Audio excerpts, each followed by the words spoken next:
Being magnetic is a byproduct of you focusing on yourself.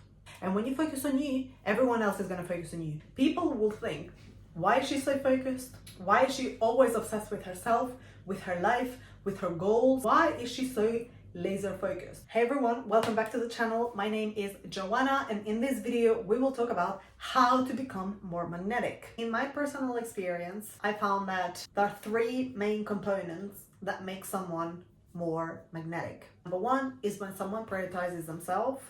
Number two is when a person has excellent communication skills. And number three is when someone is very mysterious. And in this video, I'm going to expand on all those three categories. So let's get into it, shall we?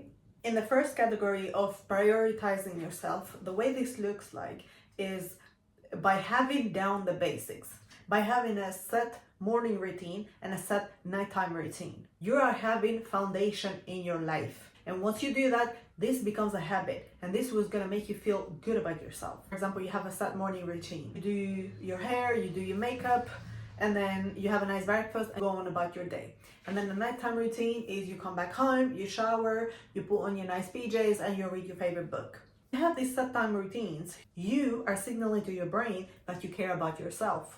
And this is very important because the number one thing that you need to do is you have to have a fantastic relationship with yourself. And that starts with taking care of yourself.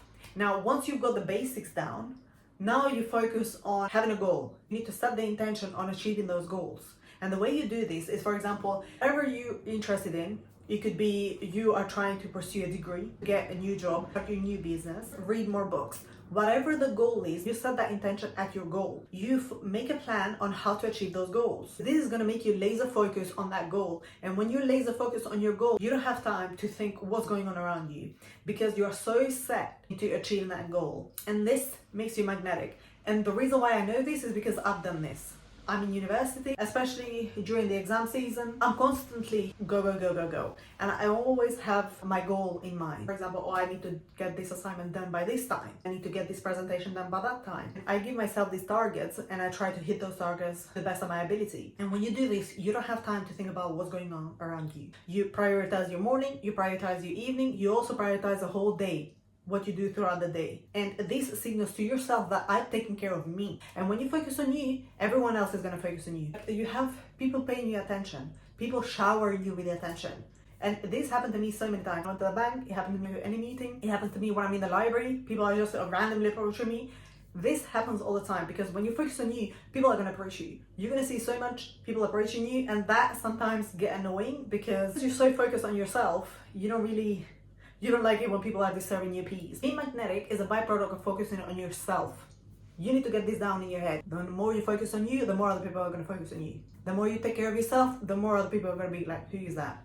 People will think, why is she so focused? Why is she always obsessed with herself, with her life, with her goals? Why is she so laser focused? Not only you'll be magnetic, but you will also be mysterious. People will want to know more about you. People can never get enough of you. That's how you're going to become. Again, being magnetic is a byproduct of you focusing on yourself. And this category is just you focusing on yourself. By that alone, it's going to make you a magnetic. You alone focusing on yourself and on your goals, leveling yourself and your life up, that automatically is going to make you magnetic because most people are not doing that. And trust and believe, as a person who is always in university and is constantly surrounded by young people, babe, no, I've seen it all. Prioritizing yourself is not in that list for those people. And I get to see that every single day at work, in university, everywhere I go. On to the second category, mastering your communication skills. This is an underrated skill. Again, most people do not focus on these skills. And I've seen this time and time again. I've seen this even with professors who have 3 degrees. Yes, they're fantastic at their job. However, they're not great with communication skills. I was watching one of my professors, a speech that he did at a conference. This professor has 3 degrees, yet they don't have the communication skills. They don't know how to command a room. They don't know how to engage with the audience. That is such a big problem. Having excellent communication skills and mastering communication skills, it is a must. For you to become magnetic, you have to master your communication skills. You have to know how to speak. And I'm obsessed with learning how to master my communication skills. And it's always going to be a work in progress. There are so many videos on YouTube and there are so many books like How to Influence and Influence People by Dale Carnegie. That book is the best. How I put that book into practice is I'd read something and then I'd go to university or to work. I would practice what I read. In that book they say, remember a person's name. So I'm gonna tell you a story. I met this girl through a mutual friend. And when I met her, I remembered her name. We had a conversation back and forth, it was super nice. A few weeks later, I saw her again, I'm like, oh hey, how you doing? And I called her name.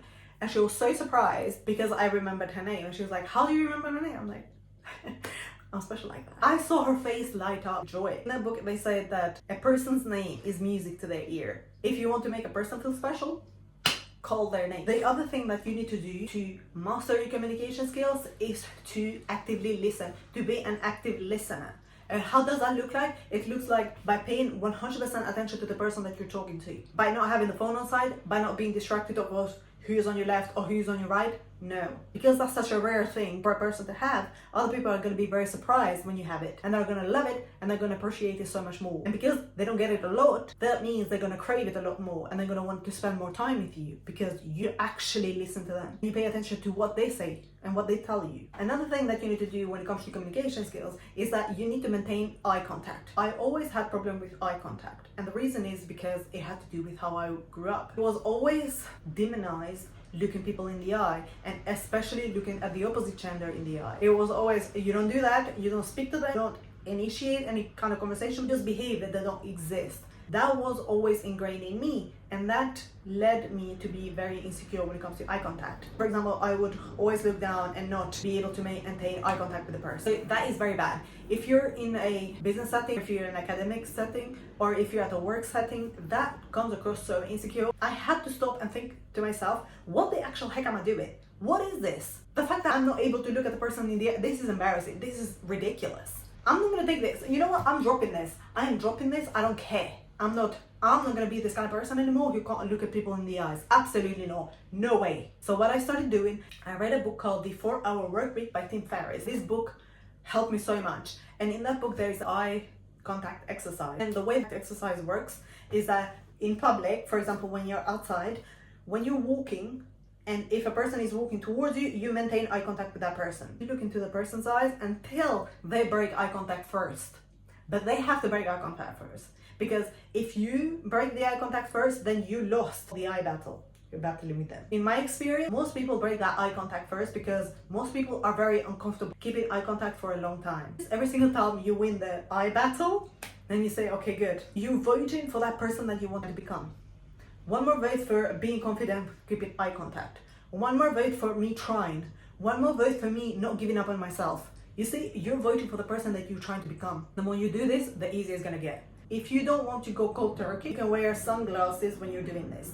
But I started doing it like sunglasses. I'm just gonna jump, see where it gets me. At first it was very scary, but then I got used to it. The other thing that you need to do when it comes to mastering your communication skills is that you need to learn small details about the other person. For example, if you build a friendship with this person, then you need to learn their birthday or their favorite color or their favorite food. So whenever it's their birthday or it's a special occasion, you have ideas on what birthday gifts to get them. This is a very good way to make the other person feel special. The other thing that you also need to do is that you need to master body language skills. For example, when you're speaking to someone in person, your feet should be pointed at them. They shouldn't be pointing this way. Because in psychology, they said that if your feet are pointed this way, it signals to the other person that you're about to exit this conversation. But if you want to be engaged within this conversation, you need to put your feet and your hands and all your posture towards the person.